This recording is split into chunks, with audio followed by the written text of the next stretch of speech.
ಡಿ.ಕೆ. ಶಿವಕುಮಾರ್ ಅವರ ಕ್ಯಾಬಿನೆಟ್ನಲ್ಲಿ ಬಂಡಾಯ ಎದ್ದು ಕೂತ್ಕೊಂಡಿದೆ. ಖ್ಯಾತೆ ತೆಕ್ಕೊಂಡು ಕೂತ್ಕೊಂಡಿದ್ದಾರೆ. ಡಿ.ಕೆ. ಶಿವಕುಮಾರ್ ಅವರ ಒಂದು ಕ್ಯಾಬಿನೆಟ್ ಹೇಗಾಗಿದೆ ಅಂತಂದ್ರೆ ಗದ್ದಲದ ಗೂಡಾಗಿದೆ. ಇದೇ ಕಾರಣಕ್ಕಾಗಿ ರಾಹುಲ್ ಗಾಂಧಿ ಅವರು ನಾಳೆ ಬರ್ತಾ ಇದ್ದಾರೆ. ಕರ್ನಾಟಕಕ್ಕೆ ಬಂದು ಈ ಒಂದು ಜಗಳವನ್ನ ಸರಿ ಮಾಡಲಿಕ್ಕೆ ರೆಡಿ ಆಗಿದ್ದಾರೆ.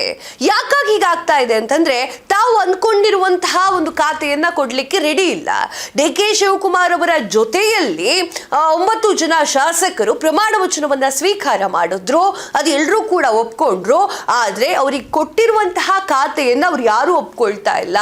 ನಮಗೆ ಯಾಕೆ ಈ ಖಾತೆಯನ್ನ ಕೊಟ್ರಿ, ನಾನು ರಾಜೀನಾಮೆಯನ್ನ ಕೊಡ್ತೀನಿ ಅಂತ ಹೇಳ್ತಾ ಇದ್ದಾರೆ. ಒಂದೊಂದೇ ಖಾತೆ ತೆಗೆದುಕೊಂಡು ಕೂತ್ಕೊಂಡಿದ್ದಾರೆ. ರಾಮಲಿಂಗ ರೆಡ್ಡಿ ಅವರು ರಾಜೀನಾಮೆ ಕೊಡ್ತೀನಿ ಅಂತ ಹೇಳಿ ಕೂತ್ಕೊಂಡಿರುವಂತಹ ವಿಚಾರವೂ ಕೂಡ ಮುನ್ನೆಲೆಗೆ ಬಂದಿತ್ತು. ಇದೇ ವಿಚಾರಕ್ಕೆ ಸಂಬಂಧಪಟ್ಟಂತೆ ಡಿ.ಕೆ. ಶಿವಕುಮಾರ್ ಅವರು ಕೂಡ ಹೇಳಿ ಹೇಳಿ ಹೇಳಿ ಸಾಕಾಗಿ ಹೋಗ್ಬಿಟ್ಟಿದೆ ಅವರಿಗೆ. ಇರಪ್ಪ, ಇನ್ನು ಶುರು ಮಾಡಿ 1 ದಿನನೂ ಆಗಿಲ್ಲ, ನಾನು CM ಆಗಿ 1 ದಿನನೂ ನೆಟ್ಟಗಾಗಿಲ್ಲ, ಆಗ್ಲೇ ಖ್ಯಾತೆ ಕೂತ್ಕೊಳ್ಳೋದು ಸರಿಯಲ್ಲ ಅಂತ ಅವರು ಕೂಡ ಸಮಾಧಾನ ಮಾಡ್ತಾ ಇದ್ದಾರೆ. ಆದ್ರೂ ಕೂಡ ಯಾವುದೇ ಸಚಿವರು ಕೇಳೋ ರೀತಿಯಾಗಿಲ್ಲ. ನನಗೆ ಇದೇ ಖಾತೆನೇ ಬೇಕು, ಇದೇ ಖಾತೆಯಲ್ಲಿ ನಾನು ಇರಬೇಕು, ಇದೇ ಖಾತೆಯ ಮಂತ್ರಿ ಸ್ಥಾನವನ್ನು ನಾನು ಕೊಡಬೇಕು ಅಂತ ಹೇಳಿ ಕೂತ್ಕೊಂಡಿದ್ದಾರೆ. ಹಠ ಹಿಡ್ಕೊಂಡು ಕೂತ್ಕೊಂಡಿದ್ದಾರೆ. ಡಿ.ಕೆ. ಶಿವಕುಮಾರ್ ಅವರ ಹತ್ರ ಇರುವಂತಹ ನಗರ ಅಭಿವೃದ್ಧಿ ಖಾತೆಯನ್ನ ಕೊಡಬೇಕು ಅಂತ ಹೇಳಿ ಸಾಕಷ್ಟು ಜನರು ಕೇಳ್ತಾ ಇದ್ದಾರೆ. ಡಿ.ಕೆ. ಶಿವಕುಮಾರ್ ಅವರು ರೆಡಿ ಇಲ್ಲ ನಗರ ಅಭಿವೃದ್ಧಿ ಖಾತೆಯನ್ನ ಕೊಡ್ಲಿಕ್ಕೆ. ನೀವು ಕೊಡದೆ ಹೋದ್ರೆ ನಾವು ಅದನ್ನ ಸಹಿಸೋದಿಲ್ಲ, ರಾಜೀನಾಮೆಯನ್ನ ಕೊಡ್ತೇವಿ ಅಂತ ಕೂತ್ಕೊಂಡಿದ್ದಾರೆ. ಇದೇ ಕಾರಣಕ್ಕಾಗಿ ರಾಹುಲ್ ಗಾಂಧಿ ಅವರು ನಾಳೆ ಮತ್ತೆ ಕರ್ನಾಟಕದತ್ತ ಬರ್ತಾ ಇದ್ದಾರೆ. ರಾಹುಲ್ ಗಾಂಧಿ ಅವರು ನಾಳೆ ಬಂದು ಅಸಮಾಧಾನಗೊಂಡಿರುವಂತಹ ಶಾಸಕರ ಒಂದ್ ಕಡೆ ಕೂರಿಸಿಕೊಂಡು ಚೆನ್ನಾಗಿ ಮಾತನಾಡಿ ಪ್ರತ್ಯೇಕವಾದ ಸಭೆಯನ್ನ ನಡೆಸಲಿದ್ದಾರೆ. ಇದು ಸದ್ಯಕ್ಕೆ ಬಂದಿರುವಂತಹ ಸುದ್ದಿ. ರಾಹುಲ್ ಗಾಂಧಿ ಅವರು ಅವರ ಒಂದು ವಿವಾದವನ್ನ ಶಮನ ಮಾಡಲಿಕ್ಕೆ ಹೊರಟಿದ್ದಾರೆ.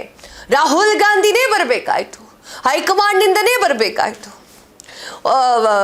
ಡಿ.ಕೆ. ಶಿವಕುಮಾರ್ ಅವರು CM ಆಗೋಕ್ಕಿಂತ ಮುಂಚೆ ಅವರು ಒಂದಿಷ್ಟು ವಿಚಾರಗಳನ್ನ ಮತ್ತು ಒಂದಿಷ್ಟು ಜನರ ಹೆಸರನ್ನ ಪಟ್ಟಿ ಮಾಡಿಕೊಂಡು, ಸಿದ್ದರಾಮಯ್ಯ ಅವರು ಒಂದಿಷ್ಟು ಜನ ಹೆಸರನ್ನ ಪಟ್ಟಿ ಮಾಡಿಕೊಂಡು ಇಬ್ರು ಕೂಡ ದೆಹಲಿಗೆ ಹೋಗ್ತಾರೆ. ದೆಹಲಿಯಲ್ಲಿ ಯಾರ್ಯಾರು ಏನೇನು ಸ್ಥಾನವನ್ನ, ಸಚಿವ ಸ್ಥಾನ ಕೊಡಬೇಕು ಅಂತ ಹೇಳಿ ಬರ್ಕೊಂಡು ಫೈನಲ್ ಆಗಿ ಇಷ್ಟು ಜನರ ಹೆಸರು ನಿನ್ನೆ ನೋಡಿದ್ರಲ್ಲ ನೀವು, ಅಷ್ಟು ಹೆಸರು ತೆಗೆದುಕೊಂಡು ಬರ್ತಾರೆ. ಅವ್ರಿಗೆ ಸಚಿವ ಸ್ಥಾನವನ್ನು ಕೊಡ್ತಾರೆ.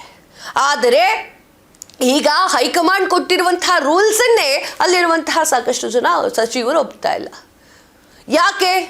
ಯಾಕೆ ನಮ್ಗೆ ಈ ಒಂದು ಸ್ಥಾನವನ್ನು ಕೊಟ್ಟಿಲ್ಲ, ಯಾಕೆ ನೀವು ನಗರಾಭಿವೃದ್ಧಿ ಕೊಟ್ಟಿಲ್ಲ, ಯಾಕೆ ಆರೋಗ್ಯ ಸಚಿವರನ್ನಾಗಿ ಮಾಡಿದ್ರಿ, ಯಾಕೆ ಹೀಗೆ ಮಾಡಿದ್ರಿ, ನಂಗೆ ಇಷ್ಟ ಇಲ್ಲ, ನಾನು ರಾಜೀನಾಮೆ ಕೊಡ್ತೀನಿ. ಇದೇ ಆಗ್ತಾ ಇದೆ.